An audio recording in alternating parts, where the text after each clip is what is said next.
जय हिंद दोस्तों। उम्मीद है आप सब लोग अच्छे होंगे। आज हम इकोनॉमिक्स में सीआरआर एंड एसएलआर को समझेंगे।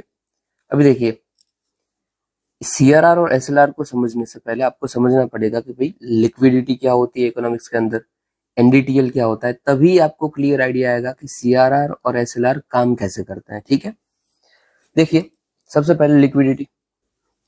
तो भाई कोई भी चीज कितनी लिक्विड है वो कैसे पता चलता है? को कितनी जल्दी आप उसको कैश में ट्रांसफर करवा सकते हो या फिर कितनी जल्दी आप उसको ट्रेड कर सकते हो। एग्जाम्पल ले लेता हूँ, ठीक है। समझ लीजिए मेरे पास 10 रुपए है। अगर मैं चाहूँ तो 2 मिनट के अंदर ही उसका मैं वेफर का पैकेट ले सकता हूँ, ठीक है, ट्रेड हो गया। या फिर मैं कहूँ कि भाई ये ले, तू मेरे 10 रुपए ले जा और ये जाके भाई राजू को दे दे, ये ट्रेड हो गया। तो कितनी जल्दी ट्रेड हो गया? With in seconds. अभी भाई एक दूसरा एग्जाम्पल लेते हैं, ये कैश था मेरे पास तो एकदम ही लिक्विड है। अभी समझ लीजिए मेरे पास गोल्ड है, तो क्या मैं गोल्ड को तुरंत ही कहीं पे दे के कोई चीज एक्सचेंज कर सकता हूँ? There is reluctance, right. जितना जल्दी कैश हुआ उतना जल्दी गोल्ड नहीं होगा। अभी सेम टाइम मेरे पास भाई अपना हाउस है, क्या मैं हाउस को इतनी जल्दी ट्रेड कर सकता हूँ जितना जल्दी मैं गोल्ड को ट्रेड कर सकता था? अगेन रिलेक्टेंस है।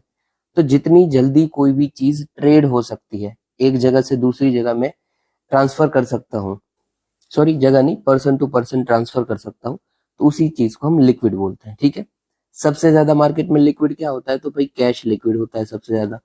फिर लिक्विड क्या होता है? तो बैंक में जो आपके डिपॉजिट पड़े हुए हैं वो लिक्विड हो सकते हैं, कि भाई आप बैंक गए, आपने पैसा उठाया और यूज कर लिया जिधर से भी कर, जिधर पे करना था। तो भाई बैंक के डिपॉजिट, मतलब जो आपके पास पैसे पड़े हुए हैं। फिर गोल्ड समझ लीजिए, या फिर आप कोई भी एसेट ले लीजिए, फिक्स एसेट, आपका जो भी एसेट हो, ठीक है, फिक्स एसेट, फिक्स्ड एसेट। तो वो हो गई लिक्विडिटी, आपको समझ आएगा, ठीक है, कि कितनी जल्दी ये ट्रेड हो सकता है। ओके, दुकान का एग्जांपल बस आप याद रख लीजिए, उधर से ही चल जाएगा। अभी भाई किसी भी बैंक का, अभी देखो ये एनडीटीएल है, वो बैंक के साथ कनेक्टेड है, ठीक है। ये लिक्विडिटी ओवरऑल है, जनरल इकोनॉमिक्स की बात है। एनडीटीएल पर्टिकुलरली बैंक के साथ कनेक्टेड है। क्या होता है एनडीटीएल? अभी देखिए जैसे मैंने ऊपर ही बात की थी कि बैंक के डिपॉजिट, हमें जब भी मन किए हम बैंक से पैसा उठा लेते हैं अपने सेविंग अकाउंट से, राइट। ओके, और दूसरे हम कौन से टाइप के बैंक में पैसे रखते हैं? एफडी रख देते हैं हमें बैंक में, हम अपनी आरडी रख देते हैं, ये सब आपको पता ही होगा। इनकी ना टाइम पीरियड होता है कि भाई किसी ने एफडी रखी हुई है 5 साल के लिए, तो वो 5 साल के लिए ना पैसा फिक्स हो जाता है कि तब तक आप उठा नहीं पाओगे। अगर उठाते हो तो आप में उसको कुछ नुकसान झेलना पड़ेगा। ओके, तो ये जो भी हम लॉन्ग टेन्यूर के लिए लगता है ना कि भाई 3 साल, 5 साल, 1 साल, इसको हम बोलते हैं टाइम लायबिलिटी। अभी देखो लायबिलिटी हमारी नहीं है, बैंक की लायबिलिटी। कैसे? देखिए भाई हमने रखा है तो हमारा तो एसेट है, हम जब भी चाहे निकाल सकते हैं, ठीक है। ये पर्सन, एज अ पर्सन वो चीज हमारा एसेट होगी, पर एज अ बैंक वो उसकी लायबिलिटी होगी, क्योंकि बैंक को जब भी कोई मांगने आएगा उसको देना है, ठीक है, उनकी जिम्मेदारी है। तो उनके लिए तो ये लायबिलिटी है कि पैसे को संभाल के रखना, पता नहीं कब कौन मांगने आ जाए। ओके, अभी बैंक के पास ऐसी दो टाइप की लायबिलिटी होती है, एक होती है डिमांड लायबिलिटी और एक होती है टाइम लायबिलिटी। डिमांड लायबिलिटी कौन सी? जो तुरंत हमारे सेविंग अकाउंट से हम निकाल लेते हैं ना पैसा, भी एटीएम से पैसा निकाल लिया, डिमांड, तुरंत ही जो निकलने वाला है वो डिमांड लायबिलिटी है। और टाइम लायबिलिटी मैंने आपको बता दिया, ठीक है, जो फिक्स टेन्यूर के लिए रखी जाती है, एफडी आरडी ऐसा कुछ। अभी सेम टाइम ऐसा तो नहीं है ना सिर्फ बैंक में सबने रखा ही हुआ है, हो सकता है बैंक ने भी किसी को उधार दे रखा हो, या फिर बैंक ने भी किसी और दूसरी बैंक में अपना पैसा जमा करके रखा हो, तो वो उसका हो जाएगा एसेट। बस इसी चीज को हम बोलते हैं एनडीटीएल। नेट है ना, नेट। तो इसमें जो भी बैंक के एसेट होंगे उसको आप प्लस करो, सॉरी प्लस क्या, माइनस करो, सॉरी माइनस करो, और जितनी भी लायबिलिटी है वो सारी की सारी लायबिलिटी को आप प्लस करो। एग्जाम्पल ले लेते हैं, ठीक है, कि एक ही पर्सन का एग्जाम्पल लेते हैं, बैंक के अंदर सिर्फ एक ही पर्सन का काम काज चल रहा है, उसका एग्जाम्पल लेंगे कि ये भाई था राजू, ठीक है। राजू ने बैंक के अंदर सेविंग अकाउंट है और उसका पैसा पड़ा हुआ है 100 रुपया। फिर सेम राजू ने उधर एक एफडी भी खोली हुई है, उसमें 1000 रुपये पड़े हुए हैं।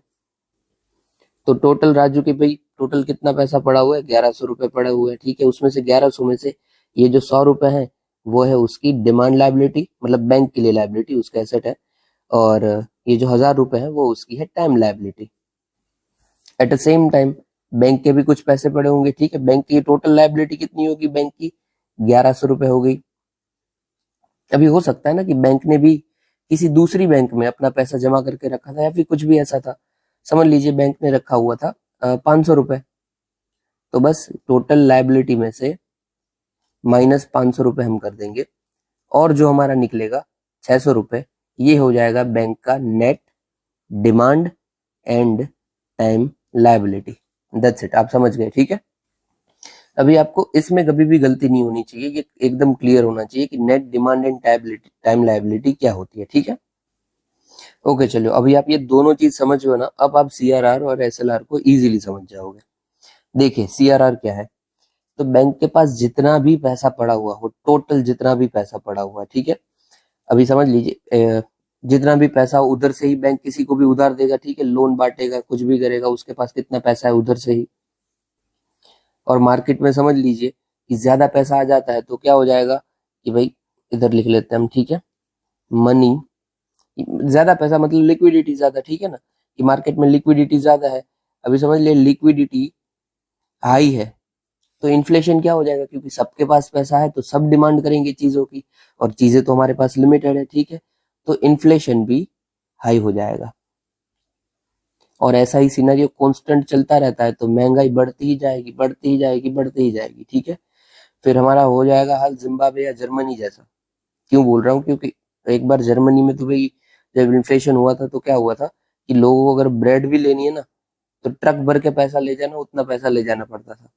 और जिम्बाब्वे में भी ऐसा है कि आपके पास अगर सिर्फ $1 है, अभी की सिचुएशन में बता रहा हूँ, $1 भी है तो आपको कितने करोड़ जिम्बाब्वे के रुपए मिल जाएंगे। कितने, आप सोचो कितने ही ज्यादा महंगाई है। अभी देखो ऐसा नहीं होता है कि इतने करोड़ मिल जाता है आप उधर अमीर, बिल्कुल नहीं। इतने करोड़ रुपए से आपको सिर्फ खरीदनी एक चाय पड़ेगी।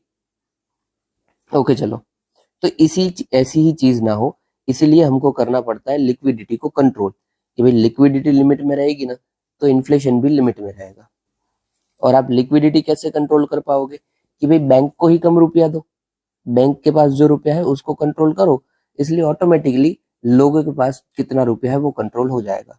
ओके ग्रेट, एग्जाम्पल ले लेते हैं हम आपका इधर।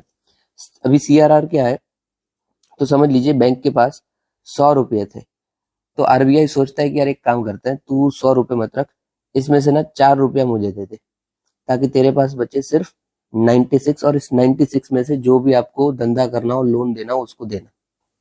और ये जो 4 रुपए मुझे देना, वो कैश के रूप में देना है मुझे, और ये रिजर्व रहेंगे। जब भी आपको जरूरत पड़ेगी बैंक को, तब ये मैं आपको 4 रुपए यूज करने दूंगा, ऐश करो, मेरे पास ये रिजर्व रहेंगे। तो बस इसी को बोलते हैं कैश रिजर्व रेशियो, कि बैंक अपना टोटल जो भी पैसा पड़ा हुआ है उसमें से कुछ हिस्सा रिजर्व बैंक के पास गिरवी रखती है, रिजर्व रखती है, ठीक है, आरबीआई के पास। उसी को हम बोलते हैं कैश रिजर्व रेशियो। ये कैश में ही होता है। तो क्या ये कैश में रखते हैं, इसके बदले इनको कुछ मिलता है कि भाई आरबीआई के पास रखा है तो आरबीआई कुछ देगा? नहीं, कुछ भी नहीं देगा। ओके, तो सीआरआर आप समझ गए, जो पैसा आरबीआई के पास, कुछ पैसा हम रख रहे हैं, उसको हम बोलते हैं सीआरआर। अभी के लिए कितना सीआरआर चल रहा है, मतलब कितना बैंक को रखना पड़ता है, तो 4.5% के आसपास चल रहा है, ठीक है। तो बैंक के पास जितना भी रुपया हो उसका 4.5% रखना पड़ता है। ये देखो बहुत ही बड़ा अमाउंट होता है, ये तो हम 100 रुपए 4 रुपए के रूप में देख रहे हैं। ओके, अभी एसएलआर क्या होता है, सेम कॉन्सेप्ट है, पर उधर हम कैश रख रहे थे ना, इधर कैश रखने की जरूरत नहीं है। इधर क्या करेंगे, उतने अमाउंट का आपको गवर्नमेंट सिक्योरिटीज ले लेनी है, या फिर कोई अप्रूव्ड एसेट्स ले लेने हैं जो आरबीआई ने बोले हैं, जैसे कि भाई स्टेट डेवलपमेंट लोन हो सकती है, ठीक है, फिर गवर्नमेंट के अप्रूव बॉन्ड हो सकते हैं, ट्रेडेबल कोई इंस्ट्रूमेंट हो सकते हैं, कुछ भी हो। इन शॉर्ट, जो भी आरबीआई ने अप्रूव किया हुआ है वो एसेट हो सकते हैं, उसमें आप अपना पैसा रोक दो। एग्जाम्पल ले समझ लीजिए कि जो गवर्नमेंट सिक्योरिटी है उसको बोल दिया कि भाई एक काम कर, तू ये जो 96 रुपये बचे थे, या फिर 100 रुपये ही मान लो, 100 रुपये हैं, इसमें से 18 रुपए के गवर्नमेंट सिक्योरिटी खरीद लो। अभी गवर्नमेंट सिक्योरिटी खरीद लो और अपने पास ही रखना, कोई बात नहीं, मुझे नहीं चाहिए, अपने पास ही रखना, बट खरीद लो। इसका फायदा क्या होगा कि गवर्नमेंट सिक्योरिटी होगी तो उसमें जो भी आपको रिटर्न मिलेगा वो आपको रिटर्न मिलता रहेगा, फायदा होगा। और साथ ही साथ आपकी अगेन लिक्विडिटी भी कम हो जाएगी, क्योंकि 100 में से 18 गए तो बचे आपके कितने, 82। तो आपकी लिक्विडिटी कम होगी ना, आप लोन नहीं बांट पाओगे। बस इसी के साथ ये इसी एसएलआर के थ्रू भी लिक्विडिटी को कंट्रोल कर लेती है आरबीआई। अभी देखिए टोटल समझिए इससे कितना फायदा होता है। अभी ये मैं जो 18 और 4 दिया ना, ऐसे ही नहीं दिया हूँ, ठीक है। अगर ये एक्चुअल परसेंटेज है जो आरबीआई बोलती है कि आपको इतना रखना पड़ेगा साइड में। ओके देखिए, अभी ये जो मैंने लिखा हुआ है इसको भी देख लीजिए, ठीक है, कि भाई कैश रिजर्व रेशियो बैंक अपने पास रखती है और कैश के रूप में रखती है, हालांकि इसके ऊपर आप उनको कोई भी इंटरेस्ट नहीं मिलता है, ठीक है। अभी देखो ऐसा नहीं है कि कभी भी मिला ही नहीं है, एक टाइम था जब मिलता था, 1990 से लेकर 2007 के बीच में इंटरेस्ट दिया जाता था, पर फिर बंद कर दिया, क्योंकि फायदा ही नहीं है ना, कि अगर वो कैश रख रहे हैं उनके उनके बदले आरबीआई उनको पैसा ही दे रहा है अगेन, तो उनके पास कुल लिक्विडिटी आ गई, और लिक्विडिटी आ गई तो अगेन वो लोगों को बांटेंगे ही ना, तो ये कोई मतलब नहीं था, इसीलिए हमने इसको बंद कर दिया। फिर एसएलआर के बाजू देखें हम, तो भाई डिपॉजिट्स को लिक्विड ना रहे उसके लिए हम cash, gold, government security etcetera में रखते हैं और बोलते हैं कि भाई इसको साइड में रख दो। इन शॉर्ट आपको रिजर्व रखना है, क्योंकि R is for reserve. Earn, क्या बैंक इसके प्रॉफिट अर्न करती है? बिल्कुल नहीं करती है, सिर्फ रख देना है आरबीआई के पास।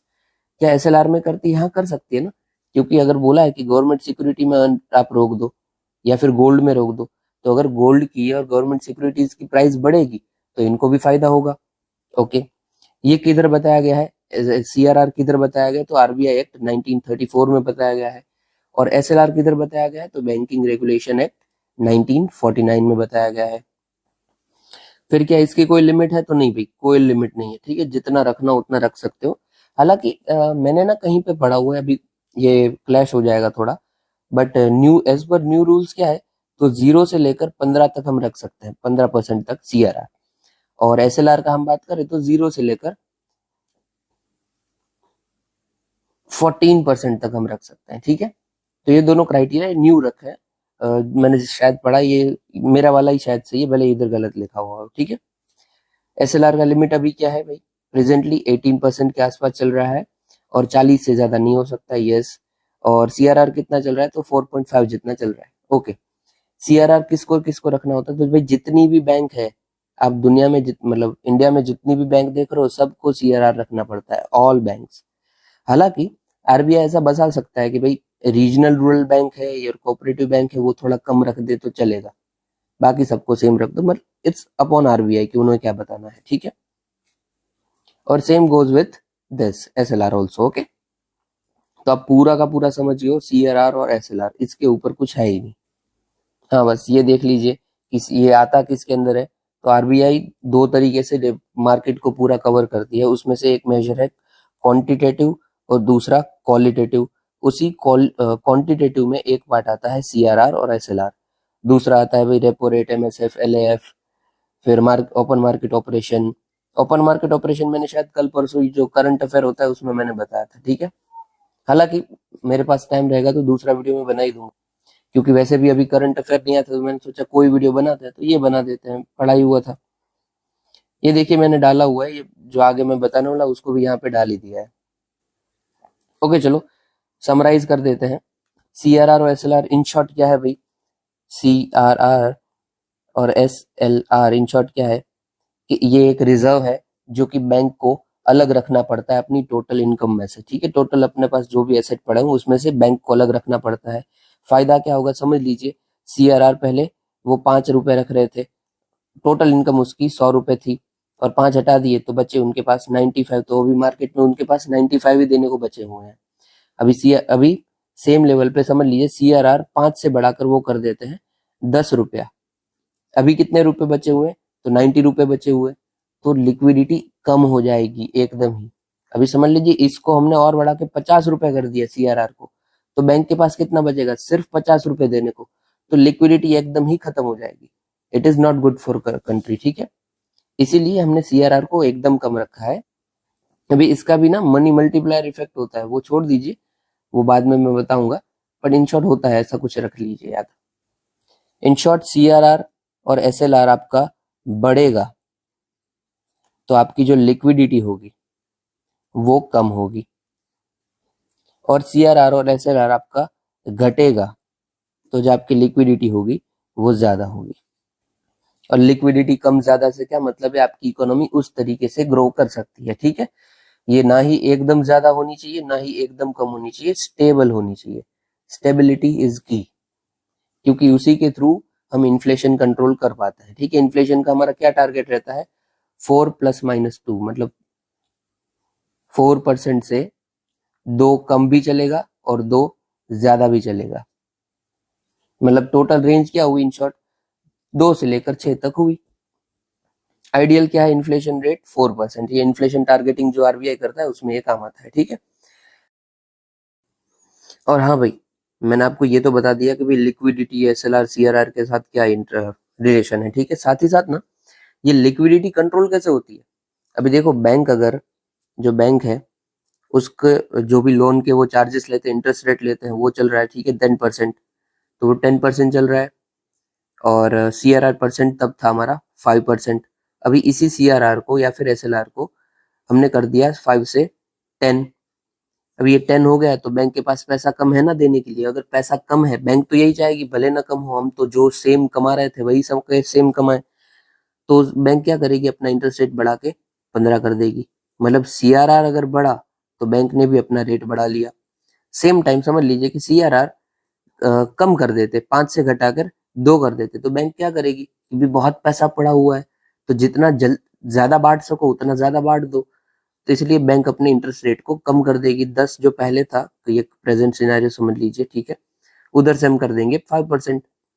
तो इन शॉर्ट CRR और SLR का जो लिक्विडिटी के साथ कनेक्शन था वही सेम कनेक्शन आपका रहेगा इंटरेस्ट रेट के साथ, ठीक है। क्योंकि क्या, इंटरेस्ट रेट बढ़ेंगे या घटेंगे उसी से तो लिक्विडिटी डिसाइड होगी, ठीक है।